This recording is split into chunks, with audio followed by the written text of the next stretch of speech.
Pharmaceutical microbiology हमारे B pharmacy third semester का एक इंपॉर्टेंट सब्जेक्ट। और आज की इस वीडियो में हम लोग बात करेंगे इसी सब्जेक्ट के दी मोस्ट इंपॉर्टेंट क्वेश्चंस के बारे में। अब आपको पता है कि देखो, हम हर साल लगभग क्वेश्चन बनाते हैं इंपॉर्टेंट क्वेश्चन, तो इसमें हम बेसिकली क्या करेंगे कि ये एक हमारी रिवाइज्ड वीडियो है, मतलब हमने पहले जो क्वेश्चन वगैरह बनाए हैं उन्हीं का एक अपडेटेड वर्जन है। और इसमें आपको पता चलेगा कि 2025 के अकॉर्डिंग मेनली कौन कौन से क्वेश्चन आपके एग्जाम में आ सकते हैं, एग्जाम में कौन कौन से क्वेश्चन अब तक आए हुए हैं और कैसे क्या आपको सारा कुछ पढ़ना है। तो आपसे रिक्वेस्ट है कि आप ट्राई करना कि इस वीडियो को भी आप पूरा देख सको। बाकी जितनी भी पीडीएफ वगैरह है वो आपको हमारे ऐप केयरवेल फार्मा के अंदर देखने को मिल जाएंगी। तो अब हम पहले क्वेश्चनों से पहले थोड़ी बात करते हैं इस पूरे वीडियो के बारे में। तो देखो, जितने भी हमारे क्वेश्चन है वो अकॉर्डिंग टू पीसीआई है, यानी कि अगर आपका कॉलेज पीसीआई को फॉलो करता तो ये सारे क्वेश्चन आपके लिए वैलिड है और आपके बहुत अच्छे से काम आएंगे। बाकी एकेटीयू में तो मेनली ये क्वेश्चन हमारे काम आते ही है।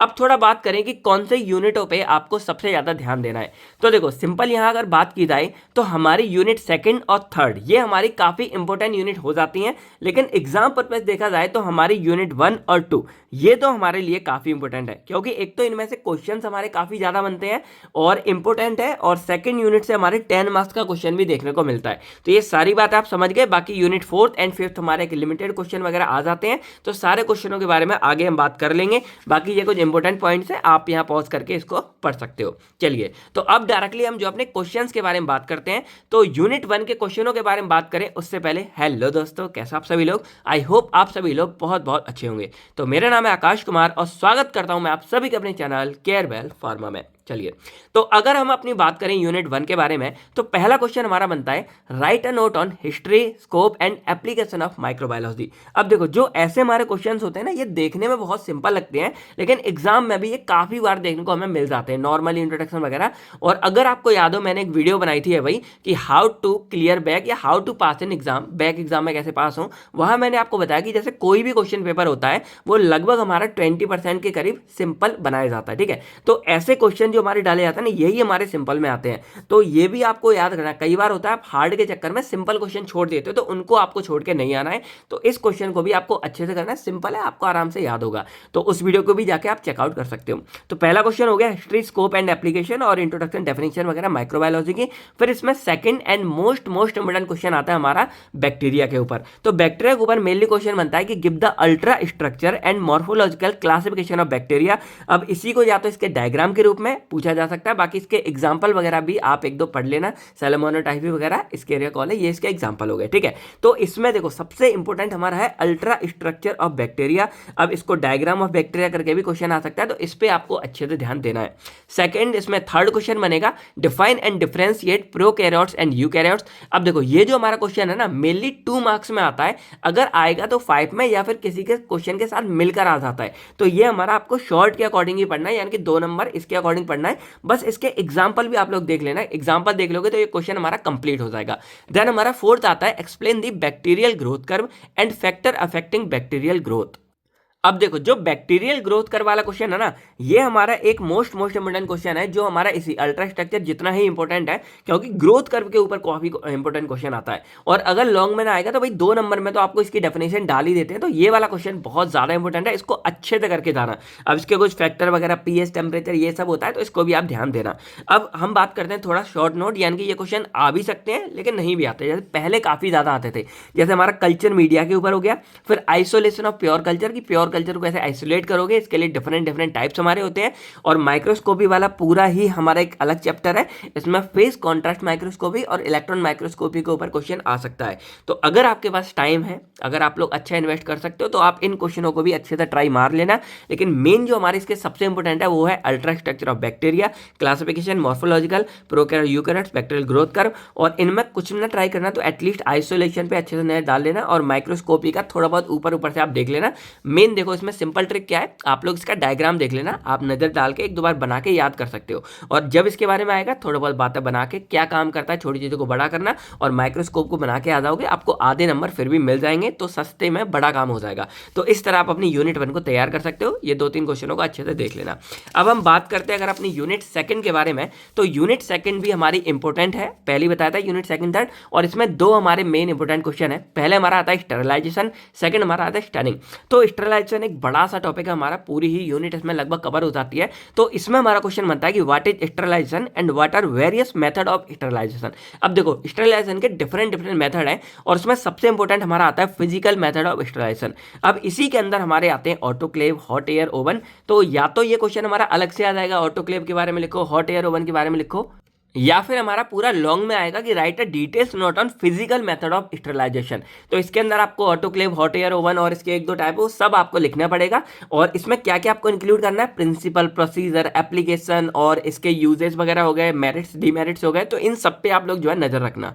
तो वैसे तो हमारा इसमें यही मेथड इंपॉर्टेंट है, लेकिन कई बार इसकी जगह अगर आएगा तो रेडिएशन वगैरह आ जाता है, केमिकल वगैरह पे आप थोड़ा बहुत नजर डाल लेना, रेडिएशन वाले को थोड़ा अच्छे से देख लेना। तो ये हो गया हमारा पहला क्वेश्चन। सेकंड हम बात करें स्टैनिंग के बारे में, तो ये भी आपको पूरा ही अच्छे से देखना है क्योंकि डिटेल्स में बहुत लॉन्ग इंपॉर्टेंट चीज है, सेकंड यूनिट पूरी ही इंपॉर्टेंट है, तो इसको देख लेना। अब इसके अंदर हमारे आते हैं सिंपल स्टैनिंग, ग्राम स्टैनिंग और एसिड फास्ट स्टैनिंग। तो इसमें सबसे इंपॉर्टेंट हमारी ग्राम स्टैनिंग है, जो काफी बार अलग से भी आ जाती है, पॉजिटिव नेगेटिव दोनों टाइप्स की। इनके डिफरेंस क्या होते हैं, 2 नंबर में आ जाता है, ग्राम पॉजिटिव और ग्राम नेगेटिव बैक्टीरिया में। तो इन सबको आप लोग जो है अच्छे से फोकस में ले लेना, ठीक है, या पूरी स्टैनिंग ही अच्छे से पढ़ लेना और इस पर ज्यादा अच्छे से ध्यान देना, ठीक है। तो ये हो गया एसिड फास्ट, सब कंप्लीट कर लेना।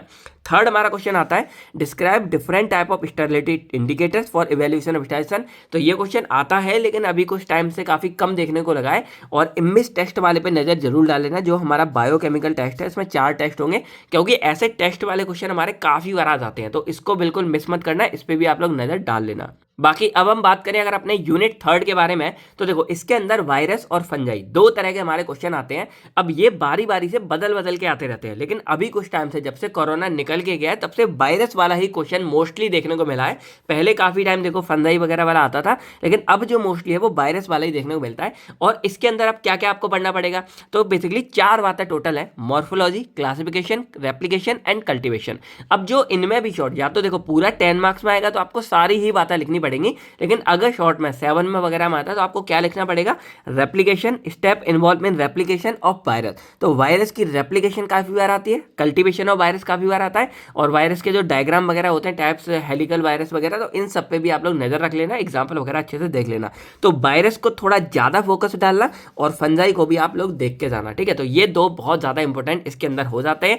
इसके बाद हमारे वही शॉर्ट शॉर्ट क्वेश्चन आते हैं, write a note on sterility testing of solids and liquid as per IP. तो बहुत ही सिंपल 2 टेस्टिंग होती है, आपने देखा होगा फिल्टर में हमने ये वाली, आप एक बार देखोगे ना बहुत सिंपल है, और हमने ये सब आपको सॉल्व भी करा रखा है, अभी आगे मैं आपको बताऊंगा। थर्ड इसमें क्वेश्चन आता है हमारा define and classify disinfectant and various factor affecting disinfectant. अब इसी से कनेक्टेड हमारा फोर्थ क्वेश्चन है, write a note on bacteriostatic and bactericidal disinfectant evaluation method. तो देखो जो हमारे ये क्वेश्चन है ना, इनमें मेन डिसइंफेक्टेंट के बारे में पढ़ लेना, फैक्टर अफेक्टिंग, और इसके कुछ इवैल्यूएशन मेथड है, तो उसको मैंने सॉल्व अच्छे से करा दिया है, एक तरह से कंबाइंड वे में ही आ जाता है, और इनका क्या मतलब है ये भी मैंने आपको करा दिया है। तो आप देख सकते हो मेन इसमें इंपॉर्टेंट क्या हो गया, वायरस फंजाई वाला, स्टेरिलिटी टेस्टिंग हो गया, और डिसइंफेक्टेंट के इवैल्यूएशन मेथड हो गए। तो ये आपका हो जाता है यूनिट थर्ड के अंदर से। अब यूनिट 4th एंड 5th के क्वेश्चन से पहले थोड़ा बहुत आपके मन में कभी कभी आता होगा ना कि काश इन क्वेश्चनों का सॉल्यूशन भी मिल जाता, क्योंकि अगर आपको सॉल्यूशन एज इट इज मिल जाए, यानी कि मान लो क्वेश्चन जब हमारा एग्जाम आएगा उसमें ऐसा ही क्वेश्चन पूछा जाए, ऐसा ही अगर आपको सॉल्यूशन मिल जाए तो एकदम मजे आ जाएंगे ना। तो इसी के लिए क्या किया हमने कि जितनी भी हमारी यूनिट है या सब्जेक्ट है सभी के लिए हमने क्रैश कोर्स बनाया है, और उस क्रैश कोर्स के अंदर आपको यूनिट 1 से लेके 5th तक के सभी यूनिट के सॉल्यूशन मिलेंगे एज इट इज। जैसे क्वेश्चन आपको यहाँ दिख रहे हैं ऐसे ही क्वेश्चनों को वहां एज इट इज सॉल्यूशन कराया, और वो सॉल्यूशन आप पूरा एग्जाम पेपर में भी लिख के आ सकते हो, यानी कि जैसा एग्जाम में आपको लिख के आना है उसी के अकॉर्डिंग वो सॉल्व किया गया है। तो अगर आप चाहो आपको ये कहां मिलेगा, आपको केयरवेल फार्मा ऐप के अंदर जाना है, वहां क्रैश कोर्स 3rd सेमेस्टर का होगा, उसमें आप जाओगे, वहां पे क्रैश कोर्स 3rd सेमेस्टर का फोल्डर मिलेगा, उसके अंदर आपको चारों सब्जेक्ट मिल जाएंगे, और इन सब्जेक्ट के अंदर आपको यूनिट वाइज ये सारे के सारे सॉल्यूशन मिल जाएंगे, और इनकी जो पीडीएफ है, कुछ वीडियोस आपको यूट्यूब में मिल जाएंगे, आप एज अ डेमो की तरह देख सकते हो, लेकिन जो इनकी पीडीएफ है वो आपको ऐप के अंदर ही देखने को मिलेगा, वहां स्टडी कर सकते हो अच्छे से, ठीक है। और अभी एग्जाम टाइम है, तो आपका 16 फरवरी तक एग्जाम 20 करके कूपन कोड चल रहा है, जिसमें आपको फ्लैट 20% ऑफ मिलेगा, तो आप जाओ इनरोल कर सकते हो। और एक और बोनस बात ये है कि जो आपके 2 मार्क्स वाली निचोड़ वीडियो हम आगे बनाने वाले हैं उसकी पीडीएफ भी आपको इसी ऐप के अंदर मिलेगी, तो आप फटाफट जाके अभी 20% ऑफ का फायदा उठा के इसमें इनरोल कर सकते हो। ऑल द बेस्ट बच्चों एग्जाम के लिए। तो अब अगर हम बात करें अपने यूनिट 4 के बारे में, तो इसमें बेसिकली क्या है, है असेप्टिक एरिया और माइक्रोबायोलॉजी, इसी के ऊपर क्वेश्चन बनता है। तो पहला क्वेश्चन आता है discuss the design and layout, या इसी को देखो कंस्ट्रक्शन या डिजाइन के रूप में भी आ जाता है ऑफ एन असेप्टिक एरिया। तो आपको पूरा असेप्टिक एरिया को बनाना है, प्रिपेयर करना है। उसके बाद discuss the method for prevention of contamination of aseptic area, उसके अलावा जो हमारा असेप्टिक एरिया है उसको कैसे प्रिवेंट करोगे, कौन कौन से मेथड है, ये सारी बातें आपको यहाँ मिल जाएगी। अब बात करें इसके क्वेश्चन सेकंड हमारा क्या है, तो यहाँ पे हमारा माइक्रोबायोलॉजिकल ऐसे आता है। अब देखो जो माइक्रोबायोलॉजिकल ऐसे ना वो एंटीबायोटिक और विटामिन, तीसरा हमारा अमीनो एसिड के लिए भी आता है, लेकिन मोस्टली हमारा ये एंटीबायोटिक के लिए ही आता है, लेकिन हमने एंटीबायोटिक और विटामिन दोनों को ही कवर कर रखा है। तो ये भी एक हमारा इंपॉर्टेंट क्वेश्चन हो जाता है। तो ये ही दो इंपॉर्टेंट क्वेश्चन हमारे यूनिट 4 से आते हैं। देखो कम क्वेश्चन है लेकिन आते हैं, और इसमें एक ये लेमिनार एयर फ्लो के बारे में भी शॉर्ट नोट वगैरह आ जाता है, तो इसको भी आप लोग चेकआउट कर लेना। ये दो इंपॉर्टेंट क्वेश्चन इसके अंदर से आते हैं। अब यूनिट 5 के बारे में अगर बात करें तो यहाँ पे देखो ये यूनिट हमारे लिए इंपॉर्टेंट है, क्योंकि इसमें काफी ज्यादा कंटेंट हमारे एग्जाम में आ जाता है। बाकी इसकी वीडियो भी आपको केयरवेल फार्मा ऐप के अंदर देखने को मिल जाएगी, तैयार है सारा कुछ। तो इसमें पहला क्वेश्चन हमारा आता है describe in details about growth procedure for animal cell, यानी कि जो हमारा एनिमल सेल कल्चर होता है इसके बारे में पूरा क्वेश्चन आएगा। तो इसकी ग्रोथ आ सकती है, जनरल प्रोसीजर कैसे क्या प्रिपेयर करते हैं वो आ सकता है, और इसके अलावा इसकी एप्लीकेशन हमारी क्या होंगी फार्मास्यूटिकल इंडस्ट्री में और रिसर्च में। तो कोई भी 2-3 एप्लीकेशन आप डिफाइन कर दोगे, तो ये हमारा इसका पहला क्वेश्चन। सेकंड इसमें हमारा आता है माइक्रोबियल स्पॉइलेज के बारे में, और ये ऐसा नहीं है कि आएगा नहीं, ये क्वेश्चन इंपॉर्टेंट है। एनिमल सेल कल्चर वाला भी हमारा एक मोस्ट इंपॉर्टेंट क्वेश्चन है, मोस्ट इंपॉर्टेंट क्वेश्चन है। इसके बाद हमारा जो माइक्रोबियल स्पॉइलेज वाला ये तो है ही मोस्ट इंपॉर्टेंट क्वेश्चन। तो ये क्वेश्चन आते हैं, केवल इनको ऐसे मत छोड़ देना कि नहीं आएंगे, आते हैं। Define and classify types of microbial spoilage, क्या कैसे होता है, और वेरियस फैक्टर फैक्टिंग।